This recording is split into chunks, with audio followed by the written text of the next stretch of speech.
Class 8 Hindi lesson 1 और भी दूं। इसके कवि हैं रामावतार त्यागी जी। कल मैं आपको यह कविता पढ़ाई थी, आपको समझ में भी आई होगी। तो चलिए आज मैं आपको लिखवाती हूँ इसका शब्दार्थ और प्रश्नोत्तर।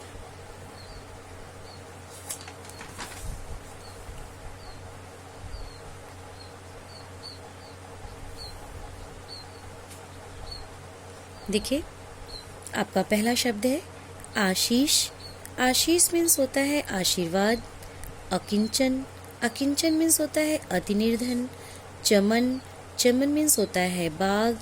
समर्पण, समर्पण मीन्स होता है देना या अर्पित करना। फिर है ऋण, ऋण मीन्स होता है कर्ज। सुमन, सुमन मीन्स होता है फूल। भाल, भाल मीन्स होता है माथा या मस्तक। तृण, तृण मीन्स होता है तिनका। मोह, मोह मीन्स होता है ममता या अज्ञान। निवेदन, निवेदन मीन्स होता है प्रार्थना। नीड़, नीड़ मीन्स होता है घोंसला। और लास्ट शब्द है आपका समर्पित। समर्पित मीन्स होता है दिया हुआ या सौंपा हुआ। तो चलिए चलते हैं प्रश्नोत्तर की तरफ। अति लघुत्तरीय प्रश्न। अति लघुत्तरीय प्रश्न। आपका फर्स्ट क्वेश्चन है इसका, कवि मातृभूमि के लिए क्या अर्पण करना चाहता है। अति लघुत्तरीय प्रश्न का आपका फर्स्ट क्वेश्चन है, कवि मातृभूमि के लिए क्या अर्पण करना चाहता है। तो आपका आंसर होगा, देखिए,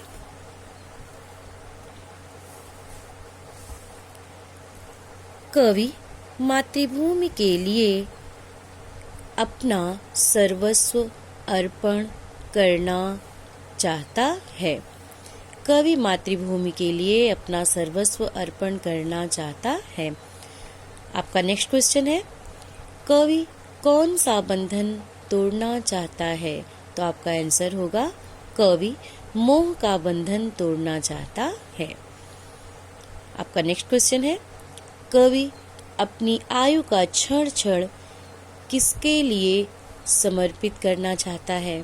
तो आपका आंसर होगा, कवि अपनी आयु का क्षण क्षण मातृभूमि के लिए समर्पित करना चाहता है।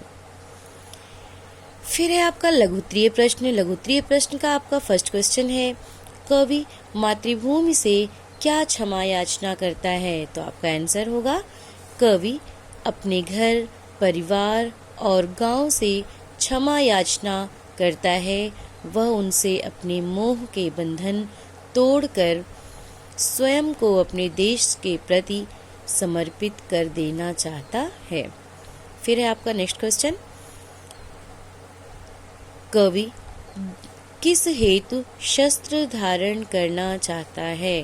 तो आपका आंसर होगा, कवि अपने देश की धरती की रक्षा करने के लिए शस्त्र धारण करना चाहता है।